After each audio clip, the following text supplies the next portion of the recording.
السلام علیکم ورحمۃ اللہ وبرکاتہ۔ الحمد للہ وحدہ والصلاة والسلام علی من لا نبی بعد، اما بعد فاعوذ باللہ من الشیطان الرجیم، بسم اللہ الرحمن الرحیم۔ محمد رسول اللہ والذین معه اشداء علی الکفار رحماء بینہم۔ قال النبی صلی اللہ علیہ وسلم لو کان بعدی نبیا لکان عمر رضی اللہ تعالی عنہ او کما قال علیہ الصلاۃ والسلام۔ اللهم صل على محمد وعلى آل محمد كما صليت على إبراهيم وعلى آل إبراهيم إنك حميد مجيد۔ اللهم بارك على محمد وعلى آل محمد كما باركت على إبراهيم وعلى آل إبراهيم إنك حميد مجيد۔ رب اشرح لي صدري ويسر لي أمري واحلل عقدة من لساني يفقهوا قولي۔ رب زدني علما والحقني بالصالحين۔ سبحانك لا علم لنا إلا ما علمتنا إنك أنت العليم الحكيم۔ يا رب صل وسلم دائما أبدا على حبيبك خير الخلق كلهم، هو الحبيب الذي ترجى شفاعته لكل حول من الأحوال مقتحم۔ اللہ جل جلالہ بہت ہی عظیم اور بڑی ذات عالی ہے۔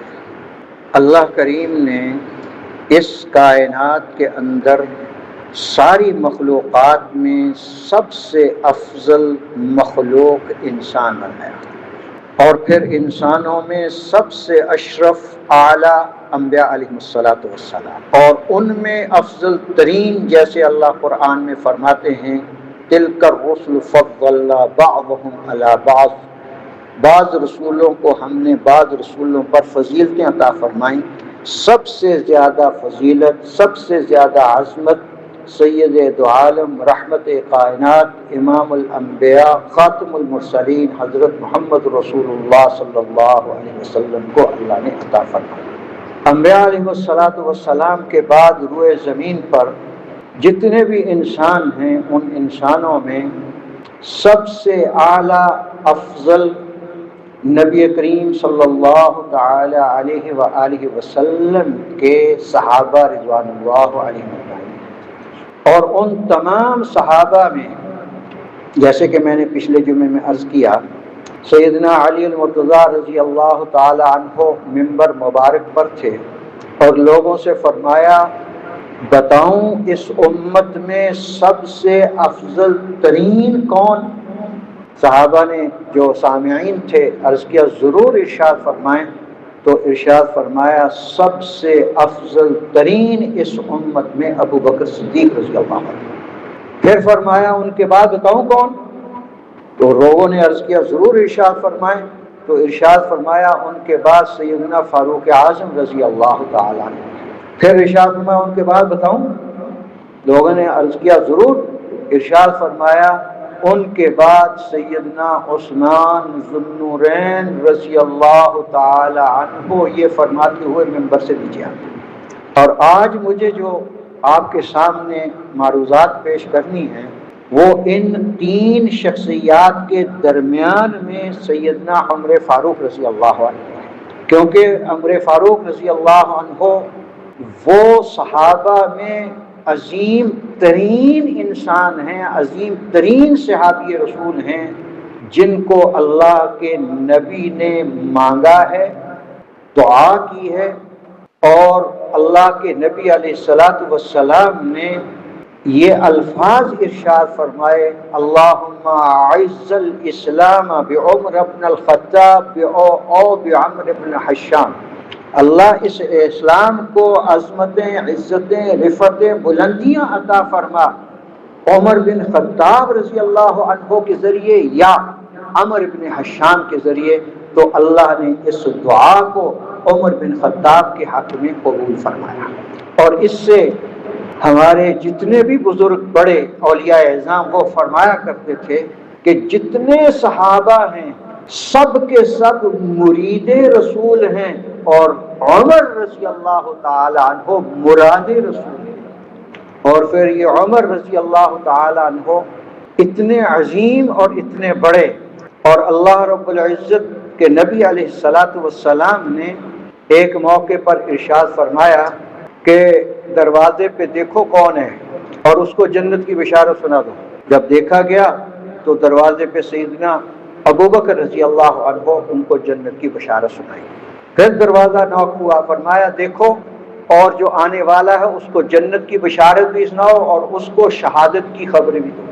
تو جب دیکھا تو آنے والے سیدنا عمر فاروق رضی اللہ عنہ، اور ان کو جنت کی بشارت بھی سنائی گئی اور شہادت کی خوشخبری بھی سنائی گئی۔ اور تیسرے نمبر پہ آنے والے سیدنا عثمان غنی رضی اللہ تعالی عنہ ہیں۔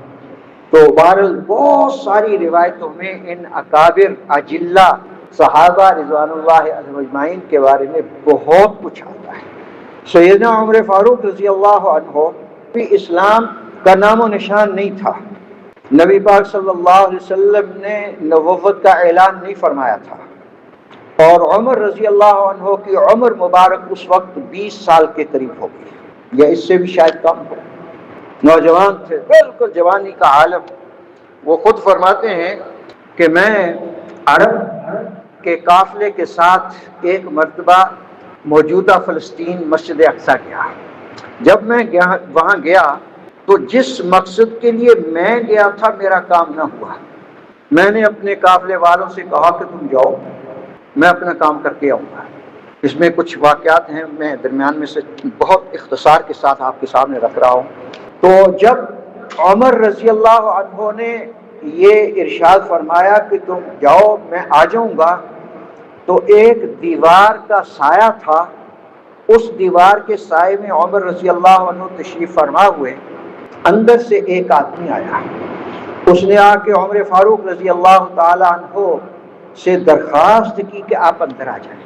اندر آ گئے، فرمایا آپ نہا لیں، تھکے ہوئے لگتے ہیں۔ عمر رضی اللہ عنہ نہائے، فرمایا تھوڑا آرام کر لیں۔ انہوں نے کہا میرا کام ہے، میں تو اپنا کام کرنا ہے، میرا قافلہ دور چلا گیا۔ اس نے کہا بے فکر ہو جائیں، قافلے تک میں پہنچا دوں گا، میرے پاس بہترین عربی نسل کے گھوڑے ہیں جو چند لمحوں میں آپ کے ساتھیوں کے ساتھ ملا دیں۔ عمر فاروق رضی اللہ عنہ نہائے، آرام فرمایا، اس نے بہت ہی پرتکلف کھانا کھلایا، اور حضرت عمر رضی اللہ عنہ کا جو کام تھا وہ بھی ہو گیا۔ تو پھر ایک سادہ کاغذ لے کے آیا، کہنے لگا اس پر لکھ دو کہ جب آپ ان علاقوں کے حاکم ہوں گے، فرما روا ہوں گے، بادشاہ ہوں گے، اس گرجے کی جو زمین ہے اس پر ٹیکس معاف ہوگا۔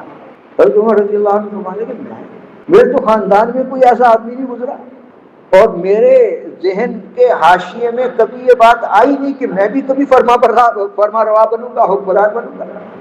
انہوں نے کہا جب آپ کو کوئی مطلب نہیں ہے تو آپ لکھ دیں، آپ کا اس میں کیا ہے۔ اور حضرت عمر پڑھے لکھے تھے، جو مکہ معظمہ میں اس وقت لوگ پڑھے لکھے تھے ان میں سے ایک عمر رضی اللہ عنہ بھی پڑھے لکھے تھے، مہر ان کے پاس ہوتی تھی۔ تو حضرت عمر رضی اللہ عنہ نے دیکھا ایسی اس کا شاید، تو اس کے بعد حضرت عمر نے مہر لگائی اور لکھ دیا کہ یہ زمین اور یہ گرجا اور اس کے جتنے بھی ٹیکس ہیں وہ سارے معاف ہو گئے۔ اس نے بہترین گھوڑوں پر عمر رضی اللہ تعالی عنہ کو وہاں سے قافلے تک پہنچایا، بات آئی گئی ہوگی۔ اس کے بعد پھر جب اسلام کا بول بالا ہوا اور آپ کے علم میں یہ بات آپ نے علماء سے سنی ہے، بارہا سنی ہے کہ رسول پاک صلی اللہ علیہ وسلم کے جانی دشمنوں میں سب سے پیش عمر رضی اللہ عنہ وسلم۔ اللہ کا شان ہے، جو چاہے اللہ جل جلالہ جس طرح چاہے جیسے چاہے۔ تو حضرت عمر رضی اللہ عنہ نے مشرکین مکہ کے کہنے پر کہ جو محمد صلی اللہ تعالی علیہ وآلہ وسلم کا معاذ اللہ ثم معاذ اللہ سر لائے گا 100 اونٹ دیں گے۔ حضرت عمر ننگی تلوار لے کے نکلے، راستے میں ایک صحابی رضی اللہ عنہ ملے، عمر کہاں کا ارادہ؟ نے کہا بس آج ہم یا وہ بات فرمانے لگے پہلے اپنے گھر کی تو خبر لے لو، تمہاری بہن فاطمہ اور تمہارا بہنوئی سعید مسلمان ہو چکے ہیں، بے دین ہو چکے ہیں تمہاری زبان کے مطابق، وہیں سے سیدھے ان کے گھر آئے۔ وہ حضرت غالباً بلال رضی اللہ عنہ ان کو قرآن حکیم پڑھا رہے تھے، تو جلدی سے ان کو چھپایا اور پوچھا کیا کر رہے تھے؟ انہوں نے کہا کچھ بھی نہیں، باتیں کر رہے تھے۔ تو بہرحال یہ قصہ آپ نے سنا سارا۔ تو پھر وہاں بہنوئی کی کے ساتھ لڑائی بھی ہوئی، بہن آگے بڑھی تو عمر حیران رہ گئے کہ یہ وہ بہن جو میرا نام سن کے بھاگ جایا کرتی تھی آپ میرے سامنے کھڑی ہے، اور یہ کہہ رہی ہے عمر جس ماں کا دودھ تو نے پیا ہے میں نے بھی اسی ماں کا دودھ پیا ہے، اور ڈٹی ہوئی ہے۔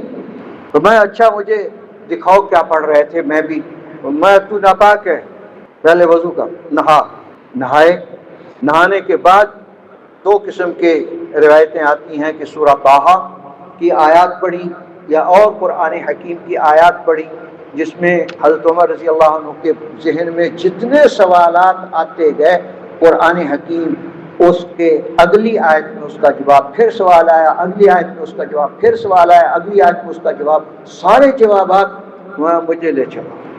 میں بھی محمد رسول اللہ صلی اللہ تعالی علیہ وآلہ وسلم کے غلاموں میں شامل ہونا چاہتا۔ تو وہ لے کے آئے، ننگی تلوار ہے، اور اس سے ایک دن پہلے سید الشہداء حمزہ رضی اللہ تعالی عنہ جو رسول پاک صلی اللہ علیہ وسلم کے چچا جان ہیں، وہ مسلمان ہوئے ہیں 39ویں نمبر پر، اور یہ مسلمان ہونے والے ہیں 40ویں نمبر پر۔ تو لوگوں نے دیکھا، صحابہ نے دیکھا رضوان اللہ علیہ اجمعین نے کہ عمر ننگی تلوار، حضرت حمزہ فرمانے کے آنے دو، اگر وہ عمر ہے تو میں بھی حمزہ ہوں، تو اگر وہ صحیح ارادے سے آیا تو اس کا استقبال کریں گے، اگر غلط ارادے سے آیا تو میرے پاس بھی تلوار ہے۔ تو جب اندر آئے ہیں تو عمر رضی اللہ عنہ نے آتے ہی نبی کریم صلی اللہ تعالی علیہ وآلہ وسلم کے دست نبوت، ختم نبوت پر اعتراف اسلام فرمایا اور توحید کا اقرار، رسالت کا اقرار کیا مسلمان۔ اس کے بعد دار ارقم جو کہ خفیہ مرکز تھا مسلمانوں کا، نعروں سے گونج گیا، اور اتنے نعرے توحید کے، اللہ اکبر، مشرکین سمجھے اپنے اپنے ظان اور خیال کے مطابق آج لگتا ہے کہ عمر مسلمان ہو گیا۔ اور نماز کا وقت ہوا تو حضرت عمر رضی اللہ عنہ ان کا مسجد میں پڑھیں گے، بیت اللہ میں پڑھیں گے۔ نبی پاک صلی اللہ علیہ وسلم نے فرمایا کہ تیری قوم پڑھنے نہیں دیتی، فرمایا حمزہ ایک لائن کے آگے حمزہ ہوں گے، ایک لائن کے آگے میں ہوں گا، تو آپ جو بھی آئے گا دیکھا جائے گا۔ پہلی نماز عمر رضی اللہ عنہ کے ایمان لانے پر مسلمانوں نے، رسول پاک صلی اللہ علیہ وسلم نے بیت اللہ کے اندر ادا فرمائی، اور یہ اس زمانے کی بات ہے، اس وقت کی بات ہے جب کہ عمر رضی اللہ تعالیٰ عنہ کا بالکل ابتدا ہے۔ پھر ہر غزوہ میں، ہر جگہ پر رسول پاک صلی اللہ علیہ وسلم کے مشیر خاص رہے۔ حدیث میں موجود ہے کہ قرآن حکیم کی 17 آیات جو عمر رضی اللہ عنہ کی سوچ تھی، اللہ جل جلالہ نے اسی سوچ پر قرآن حکیم کی آیات نازل فرمائیں، جن میں سے 3 آیتیں ایسی ہیں کہ جو الفاظ عمر کے زبان مبارک سے نکلے وہی اللہ نے وحی بنا کے بھیج دی، اور 40 سے زیادہ رسول پاک صلی اللہ علیہ وسلم کی احادیث موجود ہیں عمر رضی اللہ عنہ کے بارے میں۔ تو جب اللہ نے ان کو پھر خلافت عطا فرمائی، یہ تو اسلام سے پہلے اور ابتدائی اسلام، پھر ساری زندگی رسول پاک صلی اللہ علیہ وسلم جو ارشاد فرماتے رہے منعن اس پر سر تسلیم خم فرماتے رہے۔ کسی ایک بات کے بارے میں بھی یہ نہیں ملتا کہ عمر رضی اللہ عنہ نے رسول پاک صلی اللہ علیہ وسلم کے کسی فرمان سے سرتابی کی ہو، حکم عدولی کی ہو، ایسا ممکن ہی نہیں ہے۔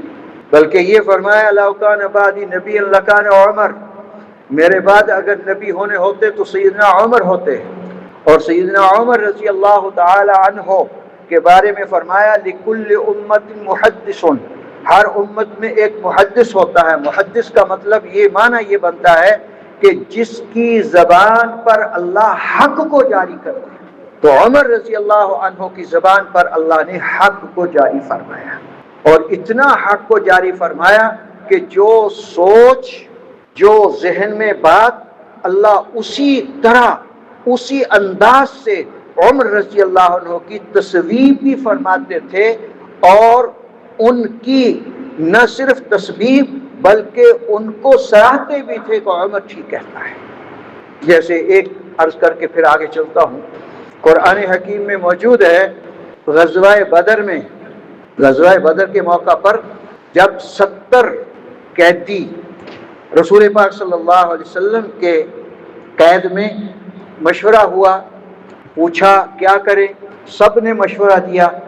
حضرت عمر رضی اللہ عنہ کا مشورہ یہ تھا کہ میرے ماموں ہیں وہ مجھے دیے جائیں، آپ کے چچا ہیں آپ لے لیں، وہ آپ کے داماد ہیں آپ لے لیں، اور اپنی اپنی تلواروں سے ان کو ذبح کرو۔ یہ اسلام کے مقابلے میں آئے کیوں آئے؟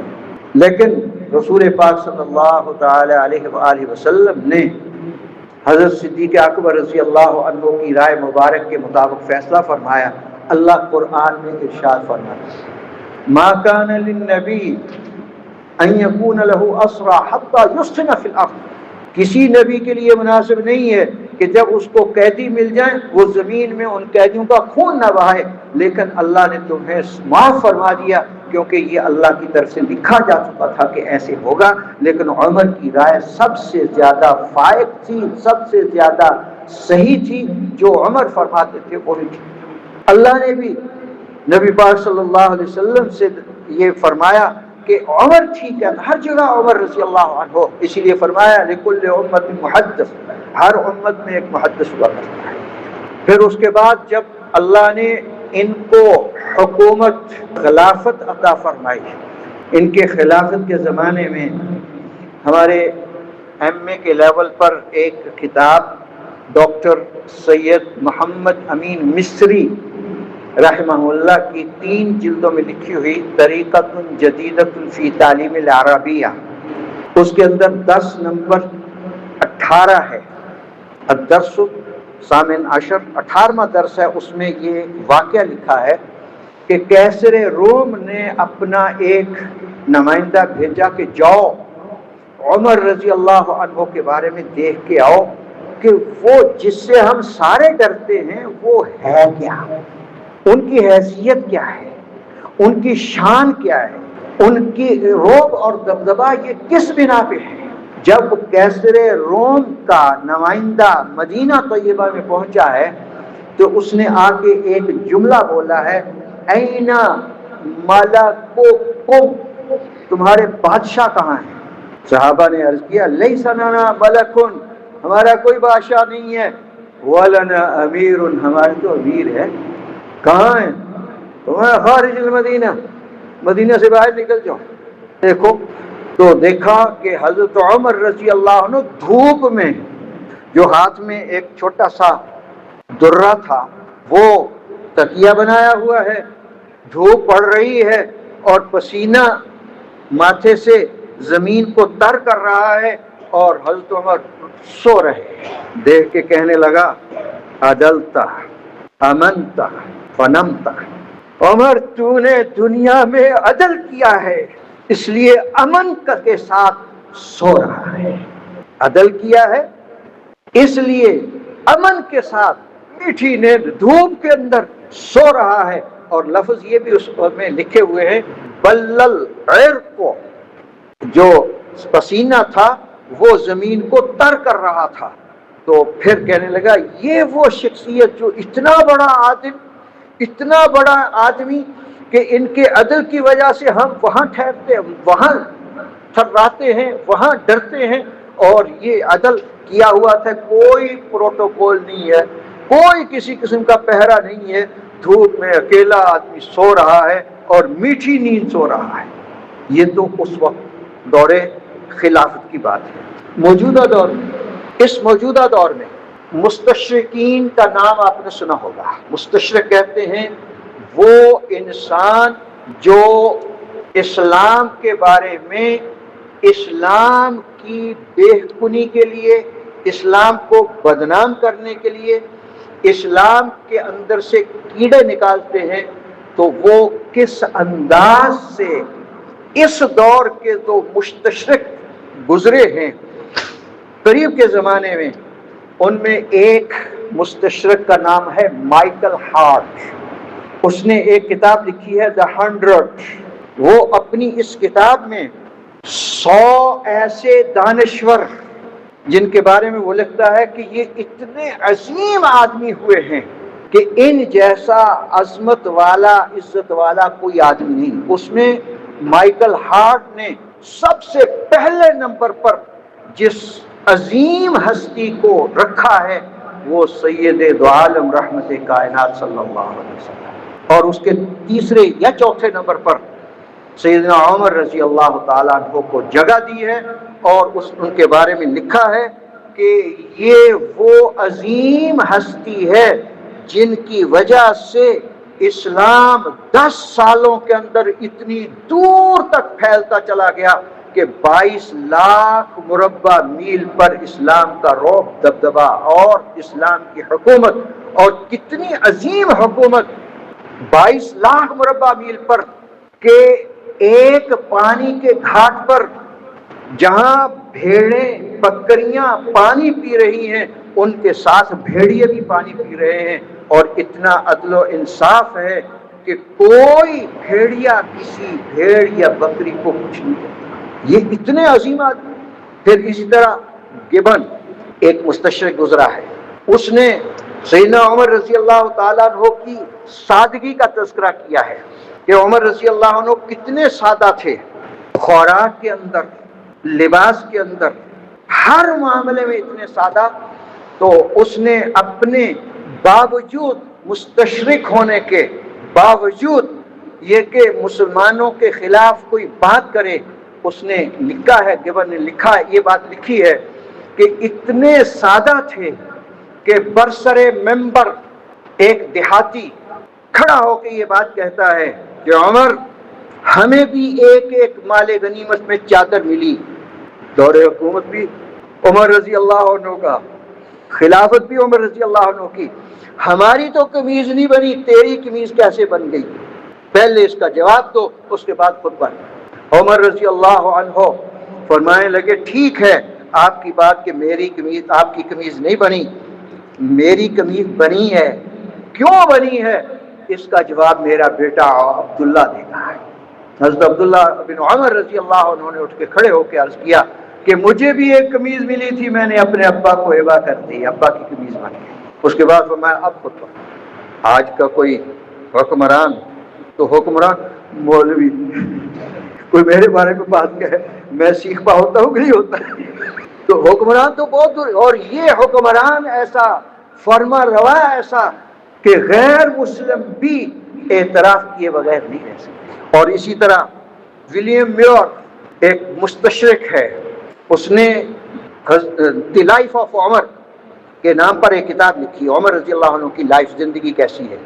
اس میں اسلام کی بہت ساری چیزوں کو مسخ کرنے کی کوشش کی، لیکن اس کے باوجود اس کو اعتراف کرنا پڑا ولیم میور کو کہ اسلامی سلطنت کے حقیقی بانی، جواں مرد، شجاعت کے اعتبار سے وہ عمر رضی اللہ تعالیٰ عنہ ہے، وہ عمر رضی اللہ تعالیٰ عنہ ہے کہ جنہوں نے اتنی جواں مردی اور اتنی شجاعت اور اتنی 10 سالہ اپنے خلافت کے زمانے میں اسلام پھیلتا ہی چلا گیا، حقیقی بانی اسلامی سلطنت کے سیدنا عمر رضی اللہ عنہ۔ اسی طرح انسائکلوپیڈیا آف برٹانیہ کے اندر بھی اعتراف کیا گیا ہے کہ عدل و انصاف، حق کی آواز صرف عمر رضی اللہ عنہ۔ یہ تو تھے وہ مستشرق جو آج سے چند سال پہلے 1981، دور تو نہیں، 1981 میں امریکہ کے ایک صدر رہے ہیں نکسن، آپ اسے زیادہ جانتے ہیں، وہ امریکہ کا بہت کرتا دھرتا صدر رہا ہے۔ اس کے مشیر تھے رابرٹ کرین، جنہوں نے لا کے اندر بھی پی ایچ ڈی کی ہوئی، انٹرنیشنل لا کے اندر بھی پی ایچ ڈی کی ہوئی، اور وہ لکھتا ہے کہ میں ہارورڈ یونیورسٹی کے اندر 3 سال تک پڑھتا رہا، قانون پڑھتا رہا، مجھے ان 3 سالوں میں ایک بار بھی لفظ عدل نظر نہیں آیا۔ رابرٹ کرین ہے۔ اور 1981 میں جب نکسن نے ایک موقع پر اپنی کابینہ کے جو انٹیلیجنس تھی اس سے یہ بات کہی کہ میں اسلام کے بارے میں پڑھنا چاہتا ہوں، سننا چاہتا، دیکھنا چاہتا ہوں، تو ایک رپورٹ پیش کرو۔ انہوں نے رپورٹ پیش کی، بڑی لمبی چوڑی، تو انہوں نے انہی رابرٹ گرین کی ڈیوٹی لگائی کہ اس کی بریف سمری میرے سامنے رکھو۔ جب اس نے بریف سمری سامنے رکھی تو رابرٹ گرین فرماتے ہیں کہ یہ 1981 میں مسلمان ہوا اور مسلمان ہو کر نام اپنا رکھا ہے فاروق عبدالحق، نام فاروق عبدالحق رکھا۔ اور اس کے بعد وہ ایک فرماتے ہیں کہ ایک دفعہ ہم ایک مقالے میں گفتگو کر رہے تھے جس کے اندر ایک یہودی لا کا بہت بڑا ماہر وہ بھی ہمارے ساتھ تھا۔ دوران گفتگو اس یہودی پروفیسر نے اسلام اور مسلمانوں پر تنقید شروع کر دی۔ میں نے اس کا منہ بند کرانے کے لیے یہ رابرٹ گرین جس نے اپنا نام فاروق عبدالحق رکھا کہ میں نے اس کا منہ بند کرانے کے لیے یہ کہا کہ امریکن وراثت قانون کتنا لمبا چوڑا ہے۔ کہنے لگا امریکہ کا وراثت کا قانون 8 ضخیم جلدوں میں ہے۔ کتنی؟ 8 ضخیم جلدوں میں ہے۔ تو یہ فاروق عبدالحق فرمانے لگے کہ اگر میں آپ کو 9 لائنوں میں پوری وراثت کا قانون پیش کر دوں، انہوں نے کہا ہو ہی نہیں سکتا، یہ کیسے ممکن؟ 9 لائن، 8 لائن، بڑی ضخیم کتابیں ہیں اور 9 لائنیں۔ انہوں نے کہا کہ میں پیش کرتا ہوں۔ تو فاروق عبدالحق نے اللہ ان پر کروڑوں رحمتیں برسائے، اس وقت ابھی زندہ ہیں، ابھی زندہ ہیں۔ وہ فرماتے ہیں کہ میں نے سورہ النساء کی آیت یوصیکم اللہ فی اولادکم للذکر مثل حظ الانثیین یہ پیش کی اور اس کو کہا یہ لے جائیے پڑھیے، اور وہ پڑھتا رہا۔ چند دنوں کے بعد آیا، آ کے کہنے لگا کہ یہ ایسا قانون آپ نے 9 لائنوں میں دیا ہے جس میں دنیا کا کوئی رشتہ نہیں چھوڑا، دنیا کا کوئی رشتہ نہ چھوڑا ہے، نہ کسی رشتے پر ظلم کیا ہے، ان کو ان کا صحیح حق دیا ہے، اور ایسا قانون دنیا میں آج تک نہیں، اور یہ کسی انسان کا بنایا ہوا نہیں ہو سکتا، لہذا میں بھی مسلمان ہوں۔ وہ یہودی بھی مسلمان ہوا۔ اور پھر انہی آیتوں پر 3 آیتیں ہیں صرف، یوصیکم اللہ فی اولادکم للذکر مثل حظ الانثیین، 2 آیتیں یہ ہیں، ایک سورہ نساء کی آخری آیت ہے۔ ان 3 آیتوں پر میرے استاد محترم حضرت مولانا پروفیسر ڈاکٹر محمود غازی صاحب رحمۃ اللہ علیہ جب ہم ان سے پڑھتے تھے، انہوں نے اس وقت ہمیں بتایا کہ ہمارے ایک دوست ہیں ڈاکٹر عبدالکریم بغوی اسلام آباد میں، اس وقت کی زبان پتہ نہیں آپ زندہ ہیں یا نہیں، اس وقت تو تھے جس وقت ہم پڑھتے تھے، جب میں پی ایچ ڈی کر رہا تھا اس وقت وہ وہاں موجود تھے۔ تو فرمایا انہوں نے ان 3 آیتوں پر 2 کروڑ وراثت کے مسائل کا ایک ایپ بنا کر امت کو پیش کیا ہے کہ اس میں کوئی دنیا کا ایسا مسئلہ نہیں ہے جو پوری دنیا کے اندر کوئی رشتہ ہو اور اس کے اندر موجود نہ ہو۔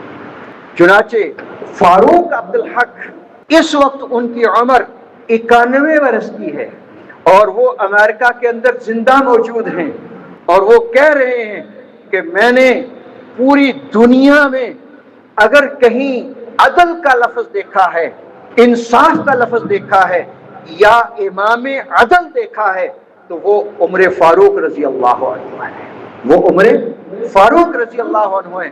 اتنا عظیم عدل کا بادشاہ ہے عمر رضی اللہ عنہ کہ آخری زمانے میں، اپنے آخری زمانے میں اللہ سے دعا کیا کرتے تھے کہ اللہ مجھے شہادت کی ایسی موت مدینہ کا مدفن نصیب فرما، شہادت کی موت بھی ہو اور مدینہ بھی ملے۔ تو حضرت عمر فاروق رضی اللہ عنہ کو ان کے شہادت کے زمانے میں ایک ابو فیروز لؤلؤ جو کہ مجوسی تھا، مغیرہ بن شعبہ کا غلام تھا، اس نے آ کے عمر فاروق رضی اللہ عنہ سے شکایت کی کہ میرا آقا مجھ سے کام زیادہ لیتا ہے اور میں اتنا کام نہیں کر سکتا۔ حضرت عمر فاروق رضی اللہ عنہ نے دیکھا، سنا، پوچھا یہ زیادہ نہیں ہے تو بہترین چکیاں بناتا ہے، میرے لیے بھی ایک چکی بنا دو۔ اس نے کہا ایسی چکی بناؤں گا کہ مشرق سے مغرب تک دنیا یاد رکھے گی۔ حضرت عمر فاروق رضی اللہ عنہ، دیکھو اب یہاں عدل، فرمایا یہ مجوسی مجھے دھمکی دے گیا قتل کی۔ صحابہ نے عرض کیا گرفتار کر لیں، فرمایا کیسے گرفتار کر لیں، ابھی ثبوت تو ہے کوئی نہیں، دھمکی بھی ملی ہے کہ میں قتل کروں گا، اور سب کچھ ہونے کے باوجود عدل یہ ہے کہ گرفتار بغیر ثبوت کے نہیں کر سکتے۔ چنانچہ اس ظالم نے ایک خنجر زہر کے اندر بجھایا اور فجر کی نماز حضرت عمر رضی اللہ عنہ پڑھانے لگے۔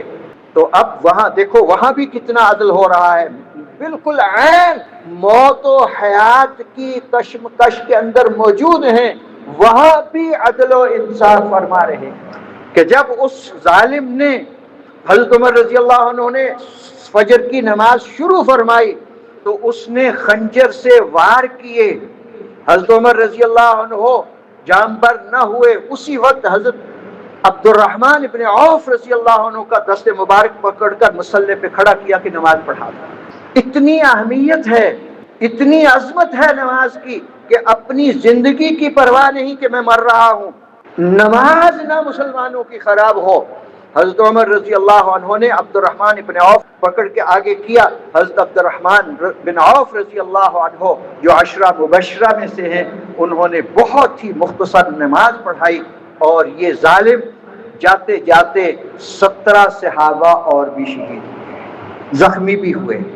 جب آخری صحابی نے ان پر کمبل ڈال کر ان کو قابو کیا تو اس نے دیکھا کہ اب میں بچنے کا نہیں ہوں، تو پھر وہی خنجر جس خنجر سے حضرت عمر رضی اللہ عنہ پر وار کیے تھے، اسی خنجر سے اپنے آپ کو بھی مارا ہے اور جہنم باسط ہوا ہے۔ اور پھر جب حضرت عمر رضی اللہ عنہ نماز ہو گئی اور صحابہ رضوان اللہ المجمعین سے پوچھا کہ کون ہے میرا قاتل، بتایا گیا تو فرمایا اللہ تیرا شکر ہے کوئی مسلمان ملوث نہیں ہے، اللہ تیرا شکر ہے کوئی مسلمان ملوث نہیں ہے۔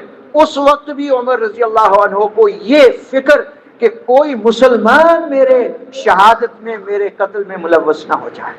اور پھر حضرت عمر رضی اللہ تعالی عنہ نے وصیت فرمائی، اپنے بیٹے عبداللہ بن عمر رضی اللہ تعالی عنہ سے ارشاد فرمایا کہ جاؤ امی جان عائشہ صدیقہ رضی اللہ تعالی عنہ کے پاس اور ان سے جا کے میری طرف سے یہ کہنا کہ عمر یہ کہتا ہے، یہ نہیں کہنا امیر المومنین، عمر یہ درخواست کرتے ہیں کہ میں اپنے محبوب صلی اللہ علیہ وسلم کے پہلو میں دفن ہونا چاہتا ہوں۔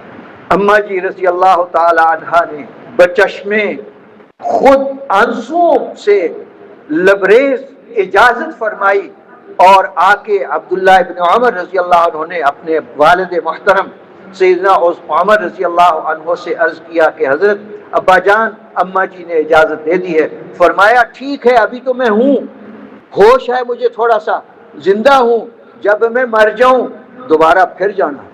اب دیکھو عدل کہاں تک عدل چل رہا ہے کہ جب میں مر جاؤں، میرا سانس ختم ہو جائے، میری شہادت ہو جائے، پھر جانا، پھر جا کے عرض کرنا کہ ابا جان کے لیے آپ نے وہ جگہ، تو اماں جی نے فرمایا کہ میں نے رکھی تو اپنے لیے تھی، لیکن عمر رضی اللہ عنہ نے میرے بارے میں جو جملے اس وقت جب میں انتہائی پریشان تھی، اس وقت جو جملے میرے بارے میں کہے تھے، ان جملوں کی وجہ سے میں اپنے آپ پر حضرت عمر کو ترجیح دیتی ہوں، لہذا عمر رضی اللہ تعالیٰ عنہ اب رسول پاک صلی اللہ علیہ وسلم کے ساتھ ہی دفن ہوں گے۔ تو حضرت صلی اللہ علیہ وسلم نے ارشاد فرمایا اپنی زندگی میں، جب میں اٹھوں گا میرے دائیں ابو بکر ہوں گے، بائیں عمر ہوں گے، اور میرے قدموں سے حضرت بلال اذان دیتے ہوئے اٹھیں گے۔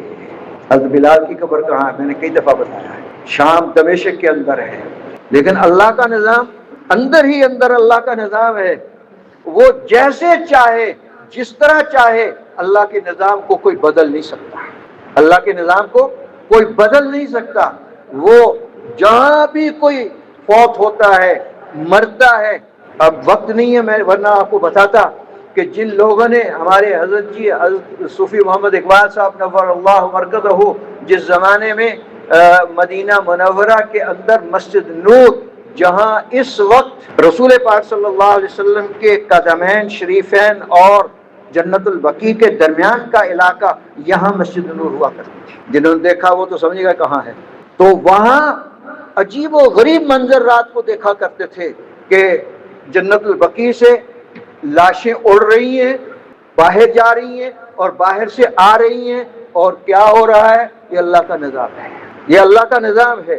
اللہ جس طرح چاہتے ہیں، کوئی اللہ کو پوچھنے والا نہیں ہے۔ تو لہذا قلب کے اندر جس انداز سے جتنا اخلاص اور جتنا اخلاق اور جتنے دین کی محبت اور جتنے دین کی عظمت اور جتنے اللہ کی توحید کی وحدانیت اور جتنے رسالت مآب صلی اللہ علیہ وسلم کے ساتھ محبت اور وابستگی صحابہ، ان کے مطابق اللہ جل جلالہ جو چاہیں گے ہمارے ساتھ وہ معاملہ فرمائیں گے۔ اس لیے ہمیں یہ ہمارے لیے ضروری ہے کہ ہم ہر لمحہ ہر آن، قرآن حکیم کے اندر 2 آیتیں موجود ہیں، ایک سورہ حدید کے اندر ہے، ایک سورہ نساء کے اندر موجود ہے، ان دونوں آیتوں کے الفاظ یہ ہیں صحابہ رضوان اللہ مجمعین کے بارے میں، کل وعد اللہ الحسنى۔ سورہ نساء کے اندر بھی یہ آیت موجود ہے، سورہ حدید کے اندر بھی یہ آیت موجود ہے، دونوں آیتوں میں اللہ فرما رہے ہیں کل وعد اللہ الحسنى، سب صحابہ اول سے لے کے آخر تک سب کے بارے میں اللہ نے جنت کا وعدہ فرمایا ہے۔ اس لیے صحابہ کے بارے میں میں ایک جملہ پچھلے جمعے میں کہا، اس سے پچھلے جمعے میں کہا کہ صحابہ کے بارے میں تنقید، توحید کی آڑ میں تنقید، محبت کی آڑ میں ان کے ساتھ عقیدت کی آڑ میں ان کو پتہ نہیں کیا سے کیا بنا دینا، یہ اسلام میں ہرگز جائز نہیں ہے۔ اللہ جل جلالہ مجھے آپ کو پوری امت مسلمہ کو حضرات صحابہ رضوان اللہ علیہم اجمعین اور بالخصوص خلفائے راشدین رضی اللہ عنہم کے ساتھ حقیقی سچی محبت نصیب فرما دے۔ اقول قولی ھذا استغفر اللہ لی ولکم ولسائر المسلمین۔